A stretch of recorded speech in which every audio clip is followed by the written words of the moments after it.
This is the early edition, a curated weekday guide to major news and developments over the past 24 hours, curated by Lizzie Jennings and read by an automated voice. Published March 26, 2026 on Just Security, an essential resource for those shaping a just and secure world. Here's today's news. Iran war. Israeli Defense Minister Israel Katz announced today that the Israeli military killed Ali Reza Tangsiri, the Iranian commander of the Navy for the Islamic Revolutionary Guards Corps, in an airstrike in southern Iran this morning. Katz said Tangsiri was responsible for mining and blocking the Strait of Hormuz. Adam Razgan reports for the New York Times. The Israeli military is striking as many Iranian targets as possible, as Israel is concerned that the war could soon be brought to a halt. According to two senior Israeli officials and two other sources, Israeli Prime Minister Benjamin Netanyahu on Tuesday ordered that every effort be made over the next 48 hours to destroy as much of the Iranian arms industry as possible. The order came after Netanyahu obtained a copy of the U.S. drafted 15-point plan to end the war, the officials said. A Pakistani source told Reuters today that Israel had agreed to take Iranian Foreign Minister Abbas Araghchi and Parliamentary Speaker Mohammad Bakr Kalibaf off its hit list following a request from Pakistan that Washington not target them. David M. Helpfinger, Ronan Bergman, Natan Odenheimer, and Adam Razgan report for the New York Times. Iran's state media yesterday quoted an anonymous official as rejecting the U.S. plan to end the war and responding with a counterproposal. This includes reparations for war damages, recognition of Iranian sovereignty over the Strait of Hormuz, an end to sanctions, and a wider ceasefire for the region that protects Hezbollah. Iranian officials told the New York Times that Iran does not want a pause in the fighting, as they fear that Israel and the United States would take it as an opportunity to strengthen their forces before resuming strikes. Farnas Fasihi, Shashank Bengali, and Sanam Mahouzi report. Barak Ravid reports for Axios. Messages being conveyed through our friendly countries and us responding by stating our positions or issuing the necessary warning is not called negotiation or dialogue, Iranian Foreign Minister Abbas Araghchi said yesterday. He added that Iran was reviewing the U.S. proposal but had no intention of holding talks. A few hours later, Trump said Iranian leaders are negotiating, by the way, and they want to make a deal so bad, but they're afraid to say it because they will be killed by their own people. An Iranian embassy official in Islamabad said talks in Islamabad were still on the table, and Pakistan was the preferred destination for Tehran, although nothing had been finalized. Parisa Hafezi, Alexander Cornwell, and Kanishka Singh report for Reuters. The Iraqi government yesterday accused the United States of attacking a clinic on a military base in western Anbar province, killing 7 Iraqi service members and injuring 13.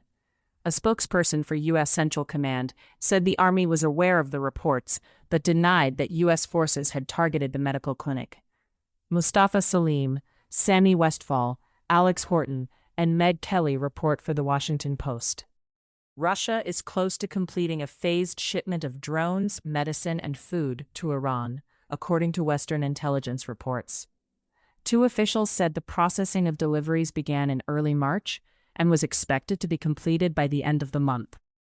When asked about Moscow sending drones, a Kremlin spokesperson said, "There are a lot of fakes going around right now.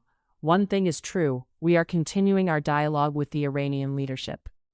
Jacob Judah, Henry Foy, Max Seddon, and Mary Zilbert report for the Financial Times.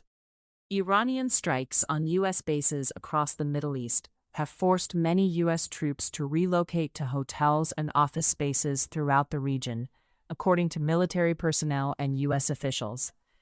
Iran's Islamic Revolutionary Guards Corps has urged people to report these new locations as it plans to target the dispersed troops. Helen Cooper and Eric Schmidt report for the New York Times. Iran war. Political response. We want to know more about what's going on, what the options are, and why they're being considered, House Armed Services Committee Chair Representative Mike Rogers, Republican of Alabama, said yesterday following a closed-door briefing from defense officials, adding, "We're just not getting enough answers on those questions." Several Republicans warned that the continued lack of transparency from the administration could erode congressional support. Connor O'Brien reports for Politico. Russia-Ukraine war. The United States is making its offer of security guarantees for a peace deal in Ukraine, conditional on Kyiv ceding all of the eastern region of Donbas to Russia, Ukrainian President Volodymyr Zelensky told Reuters in an interview yesterday. "I would very much like the American side to understand that the eastern part of our country is part of our security guarantees," he said. Zelensky had said in January that a security guarantees document was 100% ready.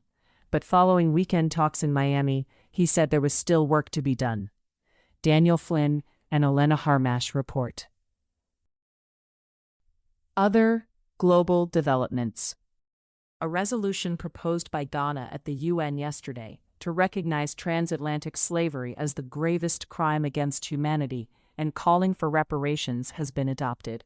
123 countries supported the resolution, 52 abstained, and the United States, Israel, and Argentina opposed it. Ruth McLean reports for the New York Times. The UK government said yesterday that Chinese turbine maker Mingyang's products pose a national security risk, and it could not support their use in UK offshore projects. The ministers did not detail the risks, but the announcement came after months of deliberation. Mingyang had set out plans in October last year to invest up to £1.5 billion in a factory to produce turbine blades and other parts for the UK, Europe, and other markets. Jim Pickard, Rachel Millard, and Simeon Kerr report for the Financial Times.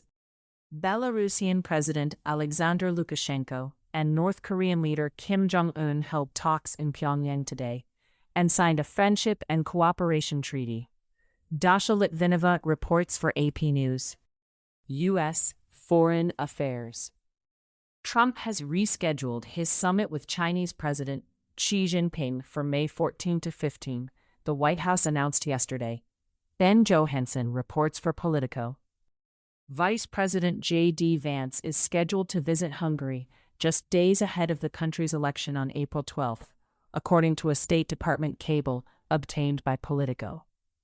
Vance would be the highest-level U.S. visitor to Hungary since then-President George W. Bush's trip in June 2006, according to the cable excerpt. Nahal Tusi, Ellie Stokels, and Diana Narazi report. The United States yesterday offered a reward of $3 million and possible relocation in exchange for information on the financial activities of Haiti's Vive Ensemble and Grand Griffe criminal groups. The announcement marks a shift in tactics, as previous bounties have been focused on individual gang leaders. Harold Isaac and Sarah Moreland report for Reuters. U.S., Caribbean, and Pacific operations. The U.S. military killed 4 people in a strike against an alleged drug smuggling vessel in the Caribbean Sea yesterday, U.S. Southern Command said in a statement. Reuters reports. U.S. suppliers have shipped approximately 30,000 barrels of fuel to Cuba's private sector since early February, during a de facto oil blockade on the Cuban government, according to documents and shipping data reviewed by Reuters. Dave Sherwood and Mariana Paraga report. Mexican President Claudia Sheinbaum yesterday said she will continue to have Cuban doctors work in Mexico. It's a bilateral agreement that helps Mexico a lot. Sheinbaum said when asked by reporters whether she would give in to pressures by the Trump administration to cease the agreement. Megan Janetsky reports for AP News. U.S. Immigration Developments. Governor Mikey Sherrill, DNJ, yesterday signed a bill putting permanent restrictions on state and local police cooperation with federal immigration authorities. It's pretty clear that New Jersey law enforcement should enforce New Jersey laws, Sherrill said before signing the bill. We shouldn't use New Jersey resources to do federal agents' jobs at the same time.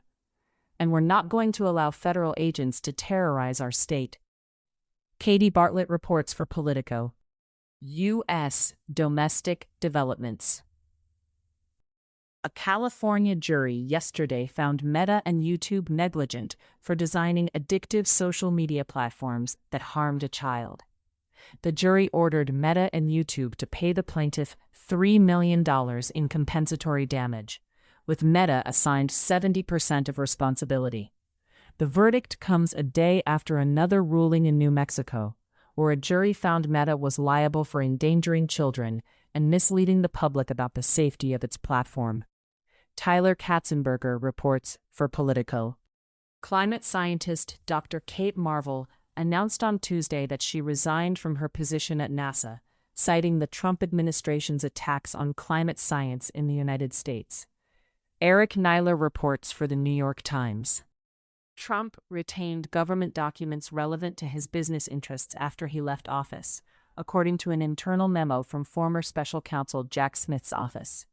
The memo was transmitted by the Justice Department to the House and Senate Judiciary Committees earlier this month. Haley Fuchs reports for Politico. More than 450 Transport Security Administration agents have quit in the nearly 6 weeks since the partial government shutdown began, contributing to the highest wait times in TSA history, a top Homeland Security Department official told a House committee yesterday. Brittany Gibson reports for Axios. The United States Army last week raised its enlistment age limit to 42 from 35 and eased restrictions for people with marijuana convictions. While the policy for the regulations was first issued in 2023, the Army codified it last week in a regulation, according to an Army statement. Jonathan Wolf reports for the New York Times. Trump administration actions. The Pentagon is not planning to release a global posture review, which traditionally outlines military priorities and where the Defense Department plans to station assets, according to 4 U.S. and NATO defense officials and 3 European diplomats. Defense officials are instead opting to hold informal meetings with lawmakers and U.S. allies. Paul McCleary, Leo Shane III, and Chris Lunde report for Politico. Trump yesterday tapped several high-profile technology executives to serve as members on the President's Council of Advisors on Science and Technology, including Meta CEO Mark Zuckerberg and NVIDIA CEO Jensen Huang. Brendan Bordelon reports for Politico. The Justice Department has agreed to pay Michael T. Flynn, Trump's former national security advisor, $1.25 million to settle claims that he was wrongfully prosecuted for making false statements to federal agents investigating ties between Russia and Trump's 2016 presidential campaign, a source said yesterday. Flynn, who had previously been pardoned by Trump, called the settlement a step toward correcting a profound wrong, while the department framed it as redressing a historic injustice. Alan Feuer reports for the New York Times. Trump administration litigation. A federal appeals court yesterday upheld the Trump administration's policy allowing ICE to detain most people facing deportation without bond, marking the second appellate win for this approach. The panel ruled 2-1 that the administration had properly determined that federal law requires ICE to detain the vast majority of people it is seeking to deport. Kyle Cheney and Josh Gerstein report for Politico. A federal judge yesterday ordered the Trump administration to provide details about an unwritten agreement with Mexico, under which roughly 6,000 Cubans were deported, questioning whether the deal is secret and if it violated due process. Nate Raymond reports for Reuters. ICYMI, yesterday on Just Security. DHS's revolving door, the need for experienced leadership in dangerous times, by Donnell Harvin. Ban pay-to-play national security approvals, by Ashley Deeks and Kristen Eichensehr. Targeting Enemy Logistics by W. Casey Biggerstaff. Thank you for listening to Just Security's early edition today, March 26, 2026. If you enjoy listening, Just Security's analytic articles are also available in audio form on the justsecurity.org website. To stay up to date on Just Security's analysis of law, policy, and current events, go to justsecurity.org. Subscribe to Just Security on Substack, and follow us on LinkedIn, Blue Sky, Facebook, Instagram, and Threads.